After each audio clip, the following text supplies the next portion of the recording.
Hello，大家好，我係莎莎。今日咧就想同大家試下用4個唔同嘅方法去畫呢個漸變，睇下邊一個咧係最方便畫出嚟最靚，而又適合我哋手殘黨嘅。我就買咗好幾個唔同嘅工具啦，分別有呢一個佢哋叫數數筆啦，即係一個個頭比較稀疏嘅一支美甲筆。咁有呢一個嘅線形筆啦。咁佢都係稀疏嘅，不過佢稀疏得嚟咧就會係一個梯形斜向外嘅。呢一支叫初初筆咧，就係一啲比較硬嘅毛啦。咁佢係不規則咁樣一個圓柱形，咁就俾你就咁篤嘅啫。咁另外仲有呢一個雲染膠，咁我哋就試下呢4個方法，睇下邊一個最好咯喎。順帶啦，Polygelica 咧佢就出咗一個特價 set，咁就會有呢4支指定顏色嘅甲油 gel 啦，咁再加埋一盒呢個嘅超 B，佢就係呢個04嘅 Honey Milk Tea 嘅顏色嚟嘅。咁亦都會順便同大家講下試用完呢個美甲套裝嘅一啲少少感想嘅。好，咁就事不宜遲，我哋入正題啦。為咗等嗰個顏色更加出明顯咧，我就全部都用咗一個奶白色去打咗底先嘅。咁我哋就先第一種咧，就試用呢一個數數筆先啦。咁我就會喺指尖約莫一半嘅地方搽上呢一個甲油 gel。咁然後咧就將呢一支數數筆咧打平咁樣放，記住一定要平喎，唔好垂直佢，一定要打平咁樣。然後咧就喺近頭先油咗顏色嘅一半度嘅位置開始啦，咁就向下掃，將啲顏色咧帶到去指甲嘅2/3左右嘅位置。好，咁然後咧，我哋就攞一塊乾棉花啦，抹咗數上面嘅嗰啲甲油 gel 先，等佢保持一個乾爽嘅狀態。然後咧就將頭先掃咗落去嘅甲油 gel 咧，再帶埋落去後邊指甲剩翻嘅地方，咁就會做出一個漸變嘅效果㗎啦。咁而家呢一個係整咗一層嘅效果啦，咁我哋會照燈，然之後咧亦都補上第2、第3層嘅。咁第2層嘅做法都一樣啦，喺翻約莫指尖唔夠1/2嘅地方搽上甲油 gel，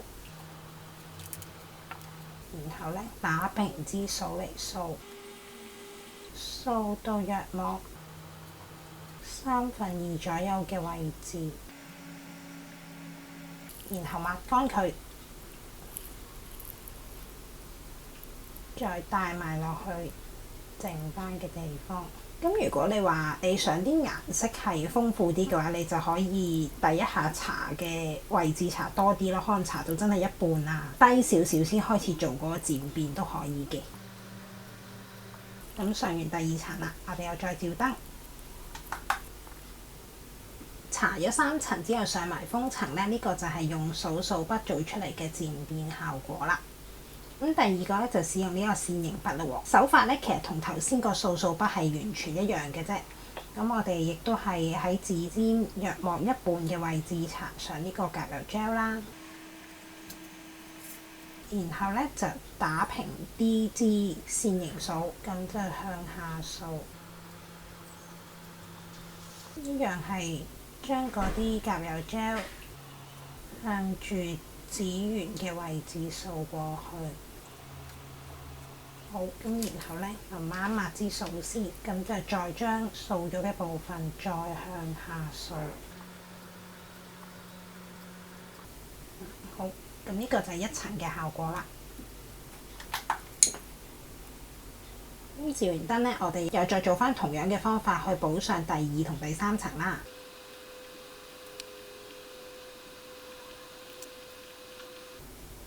好，呢個係2層嘅效果。好，咁上埋封層，照埋燈。呢個咧就係用呢個線形筆做咗3層漸變嘅效果啦。第3款咧，我哋就試用呢一個嘅硬毛嘅初初筆啦，拮落手咧都幾硬下嘅。咁都係第一下一樣啦，先喺近一半、未到一半嘅位咧，搽上呢個甲油 gel。咁今次嘅手法就有少少唔同啦。初初筆話明係搓啊嘛，就係喺嗰個邊位嗰度瘋狂咁拮落去佢嗰度，製造出呢個漸變嘅效果嘅。咁篤嘅地方就同頭先差唔多啦，都係喺搽咗甲油 gel 一半位置左右開始帶到落去1/3嘅地方。好，然後今次咧就唔使抹筆啦，就用你嗰個筆上面揩到嘅少少甲油膠咧，點埋落去下邊空白嘅地方。好，咁呢個就第一層嘅顏色，我哋係照燈先咯喎。好，咁照完燈咧，我哋用翻同一個手法搽上第2層同第3層。呢個係搽1-2層漸變嘅效果。好，上完封層照燈60秒之後咧，呢個就係用搓筆整咗3層嘅漸變效果啦。最後一個咧就試埋用呢個暈染膠。暈染膠咧，佢主要嘅功能梗係做呢個暈染啦，即係畫雲石紋啦。咁但係佢都可以做到啲漸變嘅。咁我哋又嚟試下啦。首先咧就要全格搽上一層厚厚地嘅暈染膠，記住唔好太薄，因為太薄佢就出唔到嗰個效果㗎啦。好，咁然後咧，我哋又再喺同樣指尖差唔多1/2嘅位咧，搽上呢個甲油膠。如果你話驚嗰啲暈染膠同嗰個甲油膠撈埋一齊咧，其實你都可以整咗落嗰個色盤度先，跟住先再搽上去咯。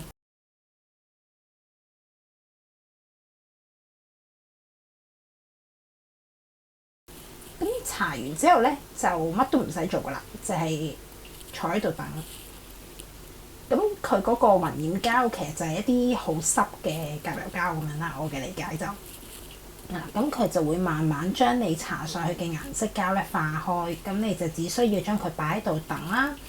咁等到佢化到一個位，你覺得差唔多係我覺得靚啦，想要嘅嗰個程度咧，你就照燈。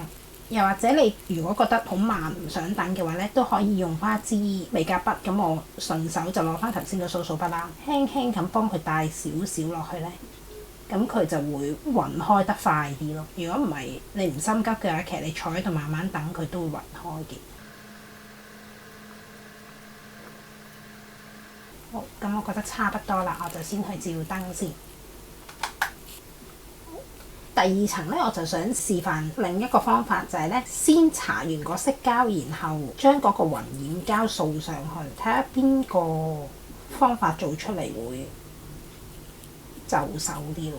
咁我又係就手用翻我支掃掃筆啦，咁就點啲暈染膠，然後咧就喺頭先近顏色嘅一半位置度開始點上去。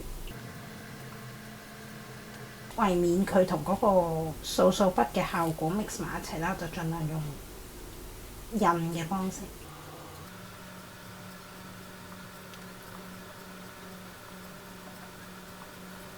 好，咁就稍微等一陣咧，等佢暈開少少，我哋就係照燈啦。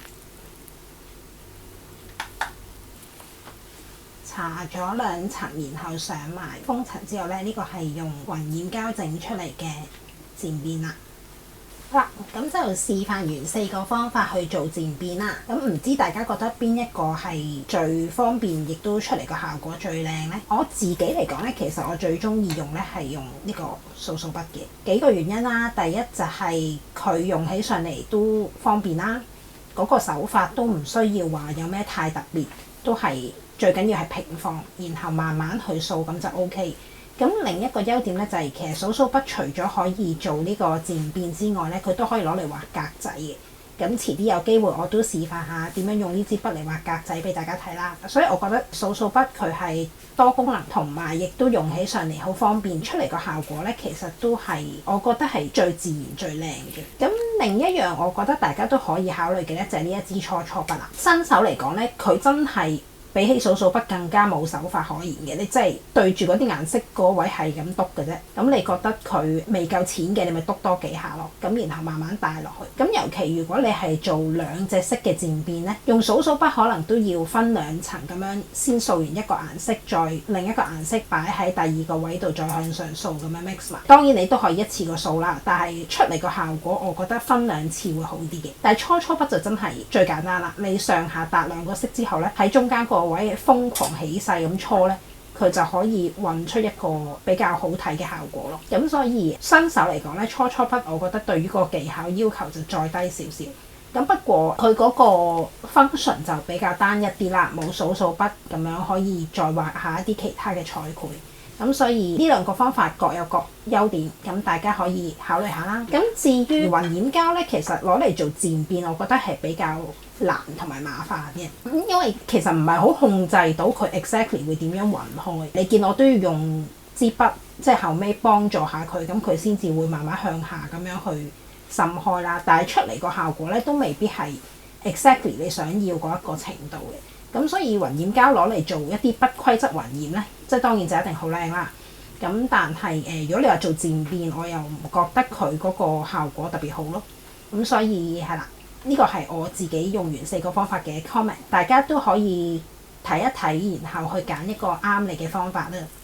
好，咁最後啦，亦都講下頭先一開頭講到話呢個 Polygelica 嗰個美甲套裝。咁我其實上年已經見到佢有呢個 set 㗎啦，最近係因為見到 Eon 做特價咧，我買嗰時係70蚊啦，咁佢仲有少少啲會員優惠咁樣啦，咁變咗幾十蚊會有呢個4支夾油膠加一盒3隻色嘅呢個罐裝膠咧，咁我就覺得真係咁平咪買嚟試下咯咁樣。咁出嚟嗰個整體效果其實我覺得佢都係絕對對得起70蚊呢個價錢有餘嘅。咁就算當初佢一開頭出好似都係 around 100蚊多啲。100幾蚊有5樣嘢，係一個日本牌子，佢都係 Made in China 嘅，我覺得都係算唔錯嘅。咁不過你話係咪十分推薦大家一定要買呢？我又覺得未至於喎。咁講幾個佢嘅缺點先。第一咧就係佢嗰個膠味都幾重㗎，其實相比起其他日本牌子，甚至你話之前買 Daiso 嗰12蚊嘅夾油膠咧，佢呢陣味真係好勁啦！我而家離遠一擰開已經聞到佢嗰個夾油 gel 個膠臭味，我覺得呢個都令我扣咗超級多分啦。咁另一樣咧就係佢嗰個包裝咧，其實完全睇唔到佢係咩顏色嘅。我想講我當初好猶豫唔買，其中一個主因係我覺得呢幾隻色我都已經有好多啦，咁樣我都係買咗翻嚟油先知，原來咧佢4隻都係帶閃粉。你睇佢嗰個包裝係絕對唔會睇得出啦。你見到呢個紅色，你點會幻想到原來佢係呢一隻色咧咁？所以我覺得佢個包裝亦都係一個令我好扣分嘅原因咯。如果我一開頭知道佢油出嚟係咁樣咧，佢就算未特價我都會買咯，因為我覺得尤其係5號呢一個橙得嚟帶少少綠色嘅光粉，其實油出嚟夏天嗰陣係好靚。咁我見一啲其他地方嚟 Lock On 嗰啲咧，佢有時都會有色板喺側邊俾你參考買，大家可以去有得睇色板嘅地方度買就會安全啲咯。咁但係我見其實佢正價都要成幾十蚊一支㗎，咁相比起呢個 set 裝嗰個價錢爭好遠，咁大家可以自己衡量翻啦。咁另外講埋就係佢呢個一盒有3盎仔，佢嗰個份量咧其實就好少嘅，佢每一盒只係得1.5 gram， 咁基本上你攞嚟畫幾次都差不多㗎啦。咁佢都好老實講話，其實佢唔係俾你油全隻指甲嘅，佢係俾你攞嚟畫彩繪嘅。咁我試咗上手嘅頭先都冇提到，可以俾大家參考翻。呢個就係油全指出嚟嘅3號色啦、4號啦、5號同埋9號。講翻呢個一盒3盎嘅夾油膠仔先。咁 A 咧其實係一個冇底色嘅閃粉。紅色呢個係 B 啦，同埋呢一個帶少少透奶茶色嘅 C 啦。咁我就喺佢兩個嘅半指嗰度搽咗 A 個閃粉俾大家可以參考下嘅。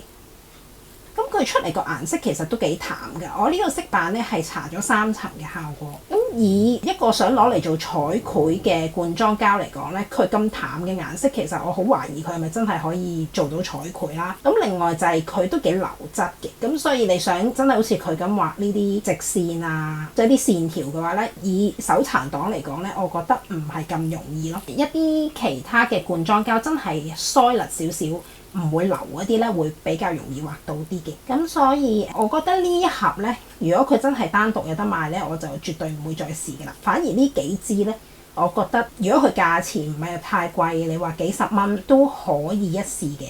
咁而家呢個咁樣嘅 set 係70蚊就絕對可以試啦。咁但係佢 set 咗就 fix 咗，一定係呢幾個顏色咯。咁大家如果見到嘅話咧，都可以買嚟試下啦。咁以上就係今日想同大家分享嘅嘢。我係莎莎，我哋下一條片再見啦，拜拜。